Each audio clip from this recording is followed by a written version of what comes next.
This is Enya's Relatable Randomness podcast series, Walk in These Shoes. So welcome to Enya's Relatable Randomness. I am the host, Enya Graham Shewish, and here with me today I have my friend Tyrone.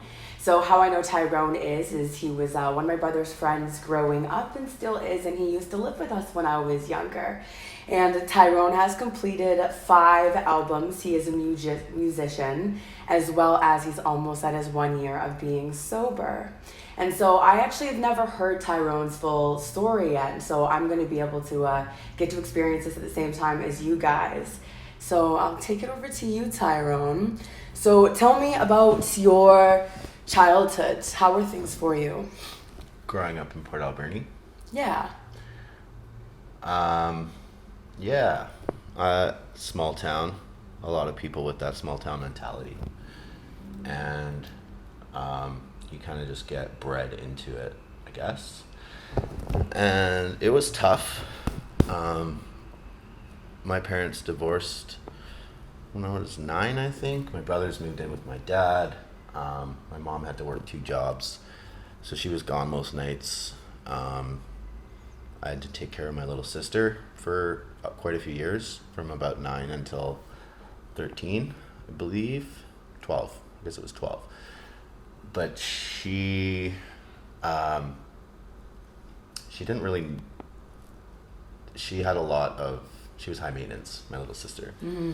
And so I spent a lot of my childhood taking care of her, making her lunches, making her dinner, taking her places. We were pretty much attached at the hip, and we have a really good relationship now because of it. But it also denied me a lot of the fruit of my childhood in that ripe age. It's not to say that I didn't go out and do stuff with my friends and go do stupid things and whatnot, but I spent a lot of my time worrying about my little sister. So were you cooking, cleaning, bringing her to school, just all the above? Yep. Wow. Yeah. And it wasn't like I was making her gourmet food or anything, but I was pro at cooking mac and cheese at 10 years old. So yeah. I don't know a lot of kids that were able to do that. But I did a lot. Probably too much, and I think that had a lot to do with when my dad left. My parents were so obsessive with the money aspect of their divorce that we suffered a lot because of it. And when he left, I kind of just thought that it was my responsibility to pick up where he had left off and kind of be the man of the house, so to speak. So I did that, and I ran with it. I didn't really have a choice. That's just kind of that was the card that I was dealt, and I just had to do that. But then inevitably that ended up, in some troublesome teen years. And I think I would have been 13, my sister would have been 12. She had moved in, or chose to move in with my dad. And so I remained with my mother and lived together in an apartment after she sold the house. And she decided that she wanted to move to Vancouver and date this guy who she ended up marrying and is now since divorced. But I didn't like him. I got bad vibes from the guy, so I didn't want to move over to Vancouver with her.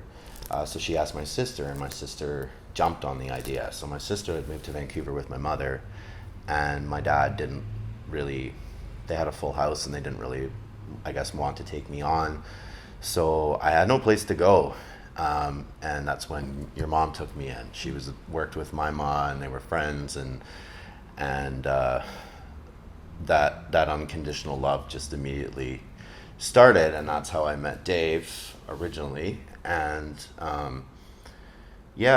so I was with you guys for not too long, but long enough. And then I spent so much time at your house after that too. We were a crew, me, Dave, Andrew, James, and you guys became my first real family, not just family. Mm-hmm. And but then I was in with the Skids, and then I was started drinking, partying, all those things. And I think I was 14 when I was drinking 2 6s straight, Cat Mo's, No. Yeah, just straight rum. I didn't that was just what No we used chase? to do. No chase, just No straight chase. rum. Oh. 14 years old, downtown Port Alberni. And yeah, that's kind of where it all started. And there was things about Port Alberni that drove me insane. So many people in that city just were born into racist families, and there was like this elitist sort of like people that were well off were definitely okay with being very judgmental against those that were struggling with in poverty, and my life story was not so dissimilar than those. My parents were pretty okay off. We had a roof over our head and stuff like that, but I had friends that were definitely a lot less than well off. But just that constant state of ignorance that people just seem to love to live in Port Alberni, in like a lot of it. Not everyone's like that, but it was tough, especially getting into the punk rock and then being, ostracized for that, just being different. I chose to do it, but it spoke to me, and it was like a place that I felt I could belong because I never fit in with anyone else in the first place. So when I started, getting into that whole thing, it just got to be, I wanted out as soon as I could. And I think, when I left your guys' place, it was because my sister had moved to Vancouver, so my dad wanted the child support to even out. He forced me to move back into his house, so it's like legalities and stuff. So I moved with him, and I dropped out of high school. We started fighting. There was some abuse. There was this, that, and the other thing.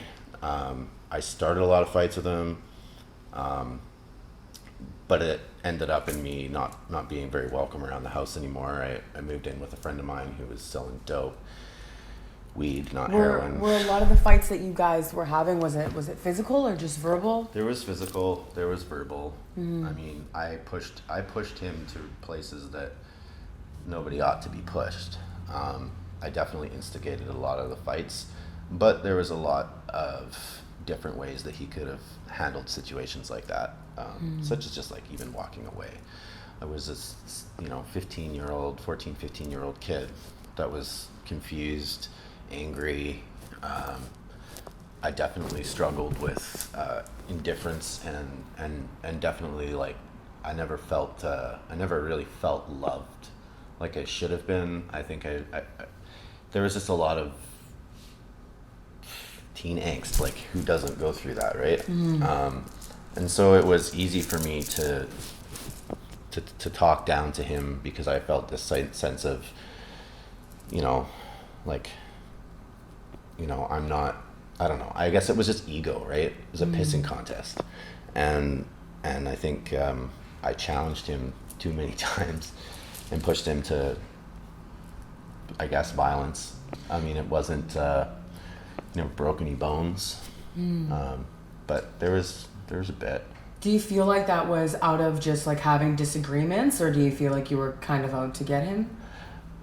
I think it can go both ways. Like, I think there was times where I was looking for a fight. Yeah. And then there was also times where we had disagreements, and those disagreements ended in a yelling match, and then I would start swearing, and then my stepmother would step in and tell me to stop swearing, and then I would swear more, and then we would yell more, and then I'd be pushed against the wall, and things just got out of hand. I mean, it's human nature. It's sometimes it's inevitable for people to become violent in a state of rage. It happens. But I didn't know how to deal with my own shit at that time. Can I swear? Yeah, of course. Okay. How old were you at the time? I think it was like around, those times were around like 14, 15. And how old were you when you lived with me? 15. 15, okay. Yeah. So this was right before you came and moved in? This was after. I had left your house and moved in with my dad. Okay, yeah. Okay. And that was the start of it. And like adolescence and I don't hate my parents. I never hated them. I love them both very much, but like it was just like I was angry at them because they didn't give me a lot. It's not like I felt like I was entitled to all this stuff, but there was a definite favoritism and I definitely felt left out. I think I still feel left out sometimes, but I got over it. I moved on. In my early to or mid 20s, I guess, late 20s actually, I finally saw a counselor and kind of like started to figure out where all this was going and why it was there and how to kind of balance the scales, so to speak. So that was like, I think right around that time when I left my dad's and moved in with a friend of mine that was selling weed. I took correspondence because I didn't like the teachers I got given in grade 12. That was also a lot of spark, like this huge spark that lit a fire that ended in some pretty negative things with my dad. And I moved out. He told me I wasn't welcome, but I also I don't think he would have not let me, but he didn't want me there. I moved out, moved in with a friend, finished school. And as soon as I finished school, they were proud. I graduated with honors somehow through correspondence. I did really well at teaching myself, I guess.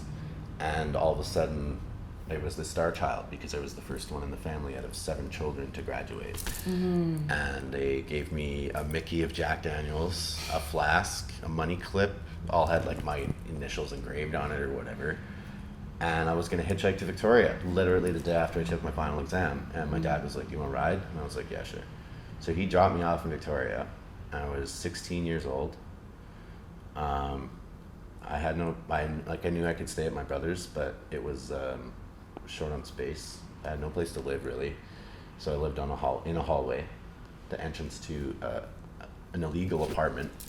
So where did you shower, go to the washroom? I showered and everything there. I did live there for only a month until I moved into the place next door. But it was the whole time that I was in my first few years in Victoria, it was gross. Yeah. It was disgusting, really. Thinking back now, I've grown up quite a bit since then, and it was nasty. Yeah. I'm surprised I didn't get more sick more times. Yeah. But it was. And that's from living in the hallway? No, the hallway was 1 month. The hallway was 1 month. So this is when you moved and into the place they had a pretty nice place. It was pretty clean, and for the most part, just the worst of it was empties. It was the house next door that was disgusting. Oh, okay. I mean, it was called bunkhouse for a reason. And it was the floor was old hardwood. It would have been really nice at one point, but this house was decrepit. It was rotting from the inside out. There was a hallway that had a stairway that was an entrance to the house, but it's just where we threw our garbage. That garbage never went outside. It just was in that room, really, floor to ceiling. And then there was so many parties in that house that there was this garbage so much, you couldn't see the hardwood floor because of how much garbage was on the floor. And I mean, I tried to keep my room relatively clean, and we had locks on our doors, but that didn't stop everybody. It was a pretty invasive house. There was, you would come home from work and there would be a party happening at 4 p.m, or you'd come home and there's a couch on the front lawn and 17 metalheads sitting there drinking beers, listening to Judas Priest right in the middle of Quadras Village, right? And it was surreal. It was pretty crazy. I'd come from this tiny, small town to this big city, and there was I was free. It was liberating. I had escaped the treacherous hell that was Port Alberni. I loved Port Alberni until maybe 13, because of all the cool places that we could go, the gullies and the college trails and Sprout Lake in the summertime and stuff. But the city itself just, to me, seemed like a cesspool of just racism and oppression. And I was a angsty 16-year-old kid needing to get out, and I got out, and all of my friends were 16, 17, still living at home with their parents, deciding on whether or not they wanted to go to college or university or move to the big city and get a job. And I was 16 when I moved down here, turned 17 shortly thereafter, but I was a 17-year-old kid playing in a band, playing in bars, drinking every night, partying to my heart's content, I was in heaven at that time. Like, you know, I never had to worry about waiting, you know, outside the liquor store to find a boot, or waiting outside the convenience store to get a boot to buy cigarettes. You know, like, there was none of those issues because I lived with people that were all over 19, and I was this little baby punk rocker that just kind of tagged along, and so everything was there. And when did you get into the punk rock scene? I started getting into the punk scene because my oldest brother started getting into it when he was, I think, about 15. And I mean, I would have told my dad 1,000 times no, that's not why, that it was like in my blood or whatever, hardcore. But like, it was probably around the time that I was like 13, 14, I started listening to, you know, pop punk bands, stuff that my mom wouldn't have wanted me to listen to, that my brother had tapes of or CDs of or whatever. And I just really dug it. And both my brothers had moved down to Victoria at super young ages each. I think Mike was 16 too, and I think Eric moved down when he was 16. And I followed suit. But I lived in Port Alberni from that time, 13 or whatever it was, until I started appreciating what punk rock was. And it kind of like, it changed a lot because I was in Port Alberni. There wasn't like anything readily available. The best I had was Napster or LimeWire, right, to download music. And I did pretty well, you know, the trips I did make to Victoria, like, I still was able to look the part, I guess. But yeah, I think I was about 14 or so, and I really started to like super dig it. What's the hardest thing being in the punk rock scene, do you think? Ego is huge in the punk scene, and it was really hard being 17, hanging out with some of these people were like twice my age, right? And a lot of the old timers would give you shit for everything. Like nothing you did was good enough because they had done it all before, and you know, they were wearing the leather jacket before you wore the leather jacket, and you know, your pants aren't tight enough, and that bullet belt has, you know, da da da da da da da. It was just this like, it was super egotistical, and it was that I think was the hardest part. Everywhere you went, you know, even though there was so much ego involved, it was like there was an acceptance that came with it. You're still the same. You're still in the same crew. So when push comes to shove, they got you back. Right? Doesn't matter if you have disagreements or whatever. You're still in that group, and they still accept you for who you are. Whereas people on the outside were much more reluctant to do so. There wasn't a lot of, you know, there was still people back then. I know people are more acceptable now, especially with like the rise of the hipster and the leftists are thriving. So like people are becoming more accepting of so many different lifestyles, and piercings are on the in now. And like, you know, back when I was 16, like people were like, why you got so much metal in your face? And why would you do that to yourself? And do your tattoos hurt? And it was being different was like a huge thing. Like we were still getting, you know, I still got, you know, called out at bars and whatever, fights and stuff like that because of the way that I looked. Yeah. Whereas now I can walk down the street and people don't bat an eye. They don't care. They're like, whatever, right? Yeah. Is there a lot of drugs and alcohol in the punk scene? A lot. Do you feel like being in the scene now and then, how do you feel it is to be able to escape it? Is it easy, or is it kind of just come with it? It's funny because when I was in it, I didn't know what was happening. I never thought about it as like detriment or anything. I always just assumed it was part of it, and it just was something we did, which it was. But that being said, like I was just that same 16-year-old angsty kid until I was like, you know, in my mid-20s, until I started to figure out what had happened. And there's a gap there. Like I honestly can't remember a ginormous chunk of my 20s. It just is a blackout blur. I mean, I was in a band. I was in several bands, but we like, you know, I was in 2 bands that toured, right? So I've been on tour. I've tried to cross the country and failed, and we played shows in crazy places, and I have crazy stories, and been arrested on tour, and almost went to jail, and all of it all of it is just the constant in all of it was drugs and alcohol. It's a fuel and it's a suppressor, right? And that was like a lot of, I think the punkers in the scene really chose that route because it was easy. It's escapism, right? It's an easy place to go. People will accept you for being different because you're so fucked up.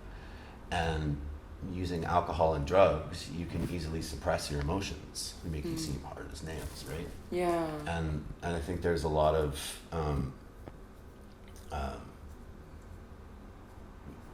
that's essentially, I think, is for me anyway. That was a lot of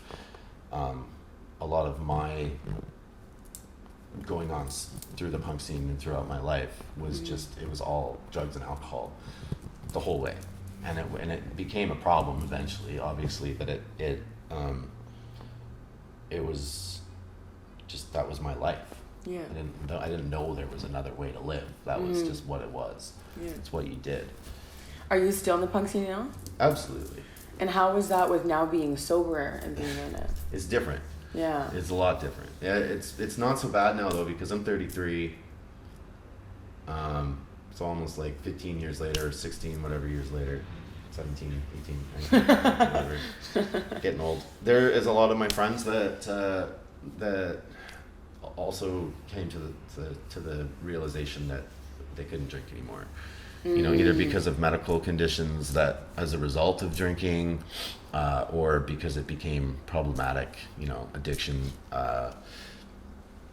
So there's a lot of people that can relate to it, a lot of people that don't drink anymore in that respect. But then there's also a lot of people that got married, that grew up, that you know, they're still, you know, they still wear their cut or their leathers or whatever, but they moved on. They were able to, they never had that addiction problem. They just kind of moved on to a level where it's like, no, I can go play a show and just drink a couple soda waters, and then, you know, I got to get back for 1 a.m. because, you know. And that's like the majority of the people who are in the scene now? It's, no, not a majority. You know, it's still crazy, and it's still so much drugs and alcohol. It's just that my closest knit group of friends, I was lucky in that there's enough people that don't use and abuse so much as we did, that I don't feel so uncomfortable playing bar shows and stuff like that.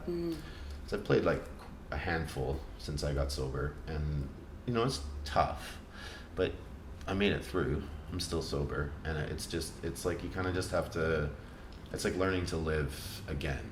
You kind of have to like re-experience everything for the first time, because absolutely, you know, you have to let go of the fact that romanticizing with the alcohol, you got to kind of like put that aside and be like, I'm here for the music, and I'm here for the camaraderie, and I'm here for the energy, right? And that energy still exists. It's just that I don't, you know, black out anymore.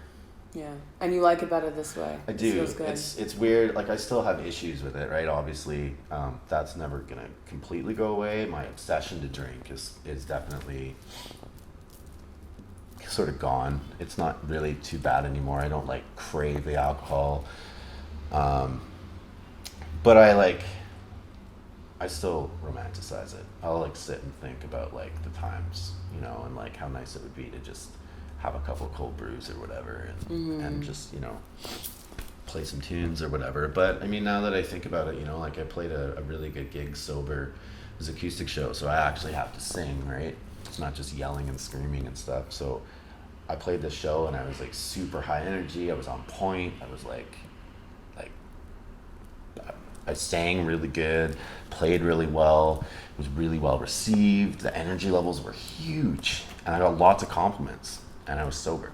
And I was like, I didn't think I could do that sober. But then when I think back to like other shows I've had where I was drinking, even if it wasn't like a lot before we played, I still just sloppy. Yeah. So I find it's a lot, like, it's easier to focus, definitely. Definitely, yeah. More clear mind, and it makes it easy to actually to do things properly, or the way that you're meant to do them, as opposed to like screwing up because you got the shakes from drinking 3 beers, and you know. When you look back at yourself at those times, how does it make you feel? Like, how do you feel about yourself looking back? It's interesting because, like, I've changed, like, full 180 dramatically since I quit drinking. And it didn't happen overnight. Obviously, it's taken almost a year for me to get to this point. And this is just, like, a recent revelation, too. Like, it's not... I think back to when I was drinking and using, like, heavily, and I was a little shit. I was kind of a piece of shit. But I was a good person. I just was lost. I remained lost. From that age of, like, 16, 14 or whatever, up until, like, my late 20s, I was lost. And once I was able to realize that I didn't need to drink anymore to, like, feel good, to feel happy, to be happy, that shift happened, and I can honestly say that I've never been happier in my life, because That's good. there's no that, you know, booze is a depressant. When you're constantly sucking on the bottle, that's all you're doing is just making yourself more and more depressed. Yeah. And then as the alcohol becomes more of a crutch and more of a problem, it creates a downward spiral. So, like, I wasn't, like, a bad person, and I tried to do good. I always had a good heart when I was a kid. But somewhere along the lines I got lost, and it just kept going and going and going until inevitably it became a pretty huge problem. Yeah. But having dealt with it, I'm like, I just persevered. I just had to do it. I did it. I'm here. And I showed some resilience and, like, humility, like, deflating that ego that I had for years, right? Good for you. What's the best part about sobriety, do you think? No hangovers. Yeah. I mean, that's I mean, I think honestly it's got to be, like, the happiness and the love that, like, I never actually, like, really experienced feeling unconditional love for people. Like, I knew it existed, and, like, obviously, like, you love your parents, right? You love your sisters, you love your brothers, but I, like, never actually felt it because I was constantly suppressing, right? Because, like, the biggest thing with me was just suppress those emotions, push them farther down. That's what my dad taught me. That's the way that I was raised. And so, like, you know, like, my mom on the one hand was, like, encouraging me to be more sensitive, whereas my dad was like, no, push that shit down, dude. We don't talk about that. Yeah. You know, I tell you something, you do it, then we're good. If you don't, we got an issue. And if you're gonna cry about it, don't be so melodramatic, right? Like, that's kind of the deal. So suppressing it constantly, like, it's depressing. But, like, I think that not letting them out, I had to let everything out, and it was, like, raw and vulnerable for, like, a few months. It was hardcore. I bet. But once you, like, reach a state of where you're like, yeah, I don't, like, my body's cleaned out, like, my mind is cleaned out, you know, like, you hit the reset button, then you, like, start to feel things differently, and then you start to experience things that you never really felt before because you were suppressing your emotions. And then I started to feel this, like, unconditional love towards people that I didn't even know. Yeah. And it's, like, this, like, crazy thing, like, you just, like, all of a sudden it's like something snaps and you're like, holy shit, like, I love this world we live in. I love the people. I love everyone, you know, well, to a degree. Yeah. But, like, you know, like, the people in my life, like, I started to feel like this love that's insane, and it's created a lot of happiness. And then you feel these things, and then you want to give back, and when you start giving back, then the love just grows, and then it just becomes this, like, the more you surround yourself with these positive vibes, the more your life becomes positive, and yeah, that love just continues to grow, and it's, like, it's pretty cool. It's a really cool feeling, and I feel sad for, like, my friends that are still stuck in the struggle with addiction and stuff, because I wish they could experience what I've experienced, you know. But. Do you have any advice for anybody who's trying to get sober? Just keep going. Just keep trying. No matter how many times you fall, I don't know how many times I tried to quit drinking before I finally did it. You just have to keep trying. Just the willingness to try, it will give you enough to continue to keep going. The more you try, the more that you become willing, the easier it is to let go. And that's a big part of it, is letting go, letting that romanticized view of alcohol, just letting it go, letting it to rest. And if you continue to be willing to try, even if you're falling down and getting back up and falling down and getting back up, the willingness to try you will persevere eventually, and inevitably will be able to conquer it. It's just a matter of that willingness to continue to try. Yeah, it's good advice. So at the end of each episode, I'm asking a couple questions. The first one is, what is the first thing that you think about when you wake up, and the last thing? But I actually want you to answer that from what your life was like back then and now. Okay, so back then, the first thing I thought about when I would wake up, probably, I mean, it would depend on the day of the week, but usually how many hours left in this day is there until I can crack a beer. Okay.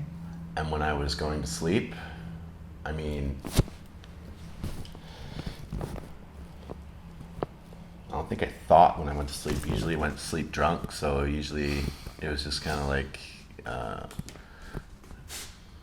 You barely sweet. even remember it. Yeah, like, there was a lot of blackout times, but probably more of the same. Like, that's sweet. I get to sleep 8 hours because we're gonna start day drinking at 9 a.m. tomorrow. Yeah. That was. I mean, that wasn't all the time. Whatever I was looking forward to would probably be more like what I was thinking about the next day. Definitely like loathing going to work or whatever like that. But definitely, those were my thoughts back then for sure. I actually never really thought about that. But yeah, I think probably definitely a lot about boozing, partying. Yeah. And what about now? Like, what did you think about when you woke up this morning? This interview. Okay. I mean, no. When I woke up this morning, I was thinking about just my day, and it's my good buddy's birthday today, and so I thought about how excited he's gonna be when I get over there and all that kind of stuff. Like, I got some prezzies for him, and we're gonna do some fun stuff. And cool. I think a lot about when I wake up. I think about my day and how I'm gonna spend it. Like, time seems to have slowed down since I quit drinking, so it's I make a better use of my time. Yeah. Before, it was like the days were gone by over and over again, just like the snap of a finger. 5 days would go by just because I was drinking. Yeah. Because when you drink, time flies, So I would get off work, I would drink, I start drinking, and then it would be like nighttime. It would be time to go to bed, and I wouldn't even like done anything. Yeah. Whereas now, like, I can spend my days relaxed, and my mindset's like way more chill. So I can I can actually like make it through a day and like enjoy the entirety of the day as opposed to like pissing it away. Yeah. And when I go to bed at night, I honestly, like, every night I think about how grateful I am that I have what I do. I'm like so privileged to be on the west coast of Canada. I'm so privileged to be just where I am, and it's just a pretty amazing thing. I have a lot of good friends and family, and yeah, I honestly I think about that a lot. Yeah. And so, out of everything that you've been through in your life, what is one lesson that you've learned that you will carry on forever? Don't swear at your dad. Don't call your dad a coward. Yeah. I think that the lesson that I learned is I wouldn't be where I am regardless of my struggles with alcohol and addiction. Like, I wouldn't be where I am if I didn't stand on my own two legs. If I didn't rebel against my parents, and I didn't rebel against the system and challenge the system at every single opportune moment that I had, I wouldn't be where I am. I always had an objection. I always called my teachers on their bullshit. I always, I played the devil's advocate. Even if I agreed with someone, I still would play the devil's advocate because maybe there was something that we hadn't explored yet that we. So I think that the biggest lesson that I've learned so far in my life is always ask questions. Always ask questions and be willing to learn, especially from your mistakes. Yeah, that's good. And I'm still growing too, right? Like I still make mistakes every day. I'm still human, right? But definitely ask questions. Challenge people, like challenge intelligence and let your intelligence grow. Let your mind open. Keep your mind open, right? Yeah, that's very good. I think I will, I'll think about that. And what's something that you're most proud of? I don't know. I'm proud of a lot of things. I think I've done pretty good. I don't know. There's loads. I'm proud of the music that I've written over the years. I'm proud of the bands I've played in. I'm proud of where I'm at today. I'm proud of my sobriety. I'm proud of my family. I'm proud of my friends, and I'm proud of myself. That's a weird one. I'm proud of myself. Good. Yeah. As you should be. Yeah. Yeah. Definitely come a long way. Yeah, it's been a trip for sure. Yeah. Well, I really appreciate you coming on to my podcast with me and sharing your story, and it was a pleasure getting to learn all of this for the first time right now, and I thank you. You're so welcome. Yeah. Okay.